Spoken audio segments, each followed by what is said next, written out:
Oke, Assalamualaikum warahmatullahi wabarakatuh. Bertemu lagi dengan saya Wahyuni Windasari.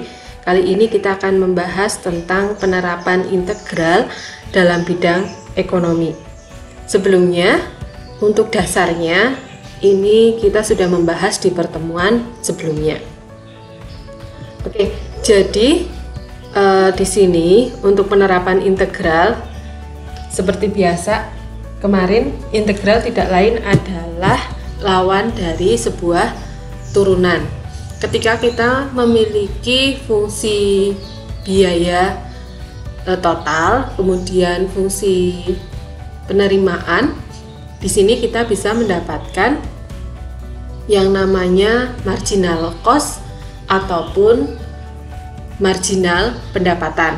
Begitupun untuk penerapan integral, berarti kita lawannya, yaitu kita bisa menemukan fungsi dari biaya total ketika yang kita ketahui adalah biaya marginalnya. Kemudian yang kedua adalah menentukan besarnya surplus, baik itu surplusnya konsumen maupun surplusnya produsen.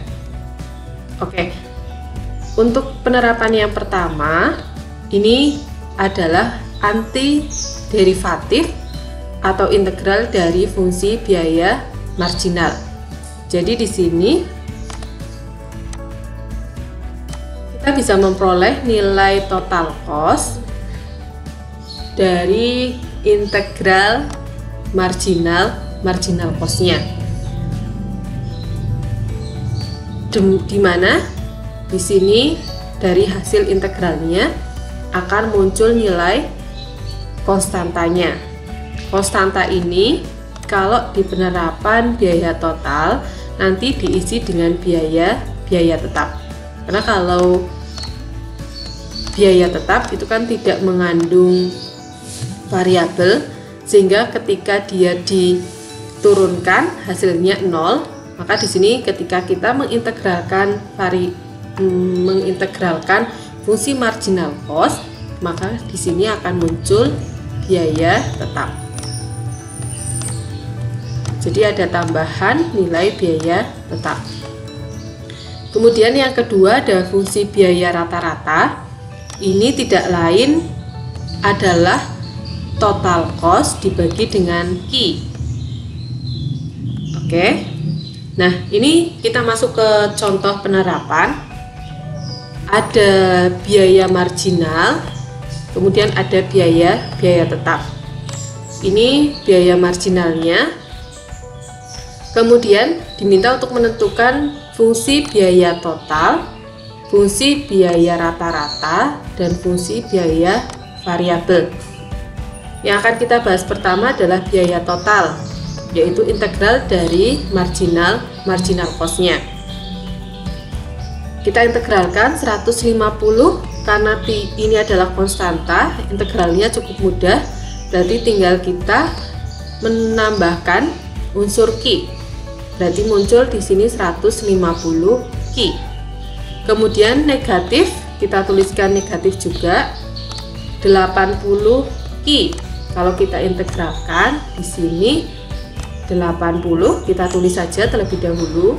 Kemudian Q pangkat 1, karena diintegralkan maka pangkatnya berubah menjadi 2, yaitu 1 plus 1 sama dengan 2. Kemudian pangkatnya ini kita jadikan sebagai pembagi. Maka di sini muncul 80 dibagi 2, 40 Q kuadrat. Oke, ini dasar integral. Kemudian ditambah, maka di sini juga penambahan 30 Q kuadrat. Oke, ini prosesnya sama. Q kita tulis 30 Q kuadrat, pangkatnya dari 2 berubah menjadi 3 dibagi dengan pangkatnya. Berarti di sini 30 dibagi 3 menghasilkan 10, kemudian Q pangkat 3. Oke, jangan lupa tadi untuk total cost masih kita tambahkan dengan nilai konstanta. Nah, nilai konstanta ini diisi dengan biaya tetap. Tadi di depan diketahui biaya tetapnya 150. Maka diperoleh fungsi biaya total ini 150Q min 40Q kuadrat ditambah 10Q pangkat 3. Kemudian masih ditambah dengan biaya tetap. Maka diperoleh fungsi biaya total. Oke, mudah ya. Saya lanjutkan ke fungsi biaya rata-rata. Ini adalah average cost, diperoleh dari total cost dibagi dengan Q. Jadi ketika kita memiliki 150Q dibagi Q, jadi Q-nya habis menjadi 150. Kemudian negatif, masih negatif.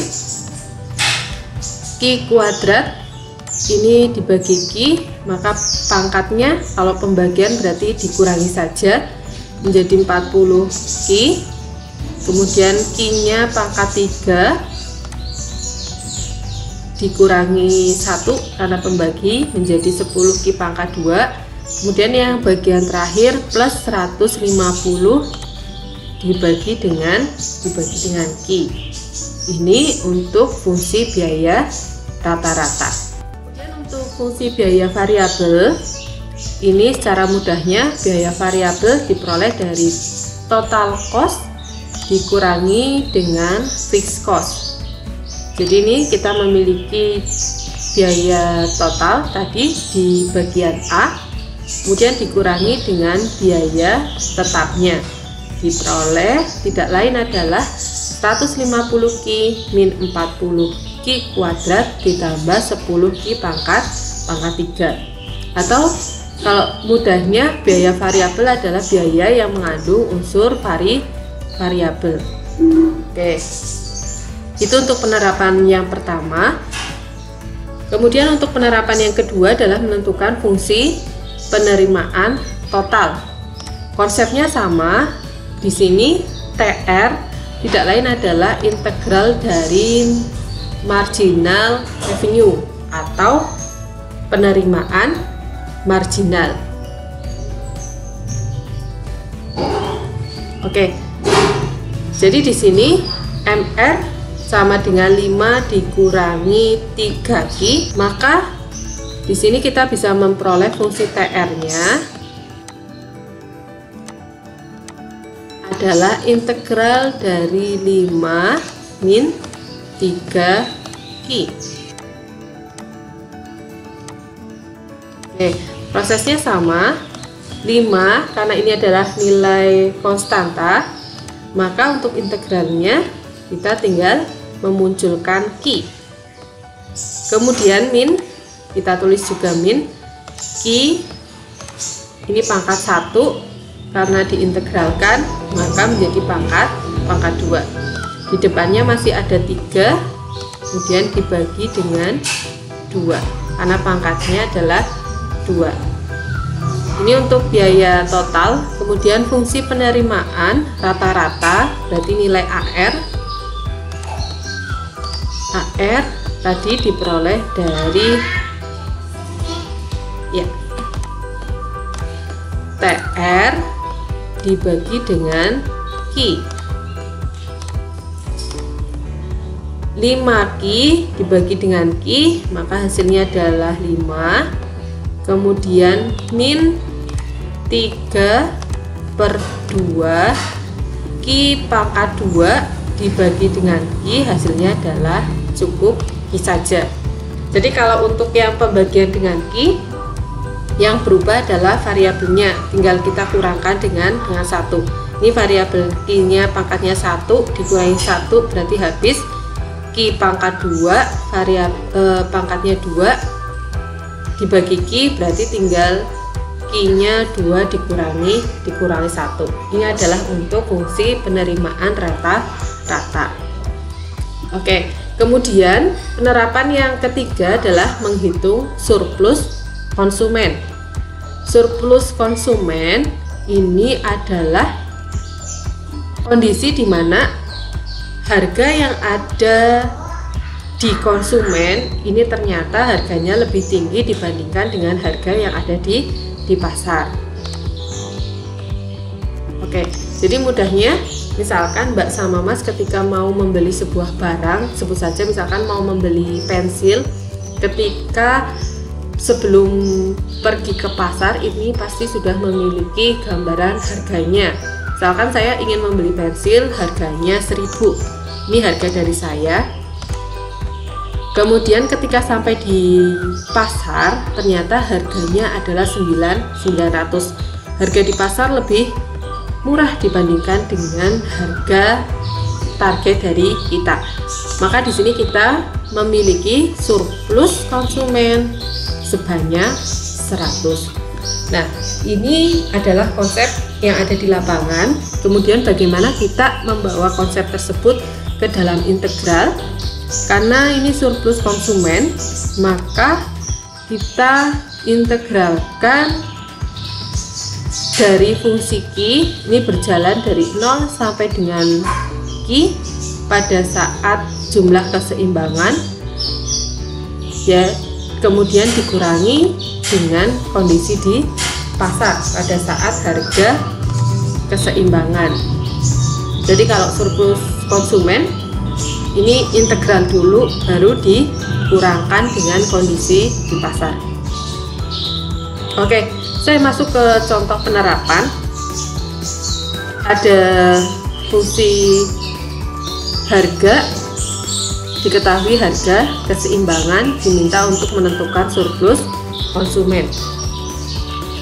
Yang pertama, kita selain mengetahui harga keseimbangan, selain mengetahui PE, tadi kita juga memerlukan nilai QE, yaitu kuantitas atau jumlah pada saat terjadi keseimbangan pasar. Dari mana kita bisa memperoleh nilai QE? Ya, kita bisa menurunkan dari persamaan fungsi permintaannya. Kita sudah memiliki P9, maka di sini nilai QE tidak lain, ini kita pindah ruas saja ya. Ini maka diperoleh Q kuadrat sama dengan 25 dikurangi dengan P. Oke, P-nya kita masukkan 9, maka Q kuadratnya 16, Q-nya adalah plus minus 4. Oke, karena Q adalah menunjukkan jumlah barang yang diminta, maka kita ambil nilai Q yang positif. Jadi di sini terjadi keseimbangan pasar ketika Q-nya 4, P-nya 9. Kemudian kalau sudah kita lakukan proses integral dari 0 sampai dengan Q, berarti dari 0 sampai dengan 4, ini batas atas dan juga batas bawah. Kemudian kita integralkan fungsinya dalam bentuk Q. Jadi yang diintegralkan di sini pastikan adalah fungsinya Q, bukan fungsinya P. Kemudian dikurangi price pada saat equilibrium dan juga Q pada saat equilibrium. Kalau sudah, kita integralkan bagian yang depan, cukup yang depan saja diintegralkan.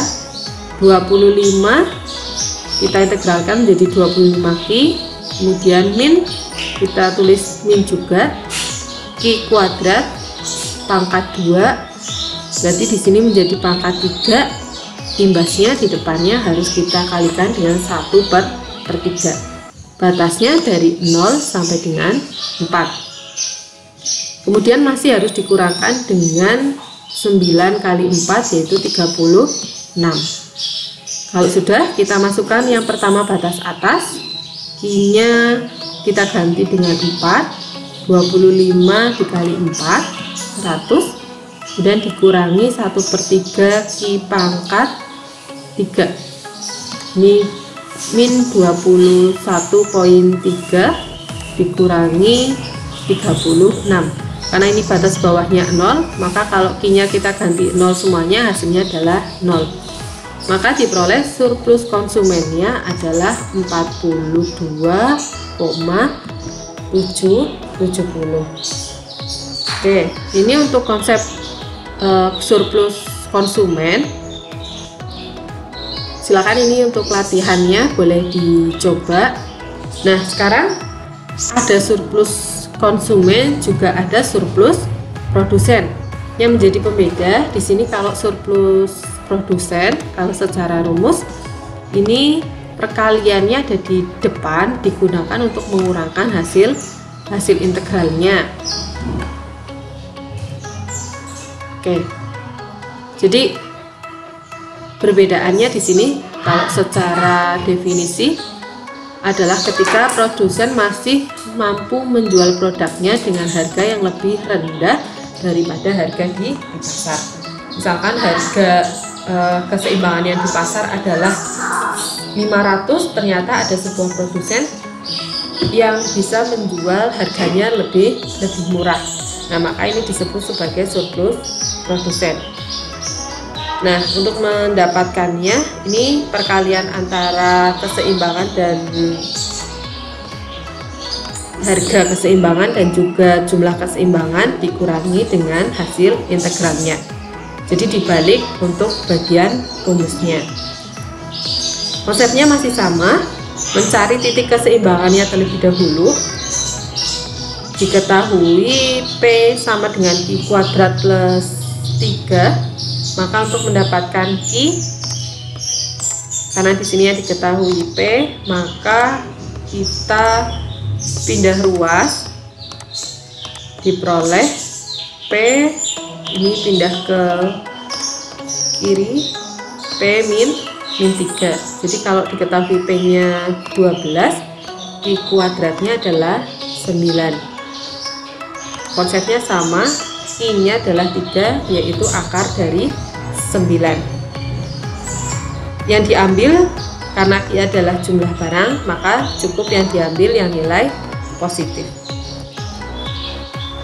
Oke, kalau sudah kita lakukan perkaliannya terlebih dahulu, habis itu nilai integralnya. Q pangkat 2 kita integralkan jadi Q pangkat 3, bagian depannya ada 1/3, kemudian 3 diintegralkan, hasilnya adalah 3Q, kemudian batasnya dari 0 sampai dengan 3. Kita masukkan terlebih dahulu batas bagian atasnya, Q pangkat 3 berarti 27 dikali 1/3, hasilnya adalah 9, ditambah 3 kali 3, hasilnya adalah 9. Kemudian batas bawahnya adalah 0. Ketika kita masukkan ke rumus ini, hasilnya adalah 0. Jadi mudahnya untuk pengintegralan yang ini cukup dihitung untuk yang batas atasnya. Oke, kemudian di sini juga teman-teman harus perlu hati-hati karena ini adalah fungsi. Jadi silahkan gunakan tanda dalam kurung. Karena akan miss ketika tidak ada tanda kurungnya. Biasanya di sini 36 dikurangi 9 ditambah 9. Oke, hasilnya adalah 36. Ini salah ya. Jadi silahkan dituliskan di dalam tanda kurung untuk hasil integralnya. Jadi cukup 36 dikurangi 9 ditambah 9, berarti 36 dikurangi 18, hasilnya adalah 18. Oke, itu yang bisa saya sampaikan untuk hari ini. Silakan nanti ada satu latihan soal bisa dicoba. Tetap semangat dan tetap jaga kesehatan. Wassalamualaikum warahmatullahi wabarakatuh.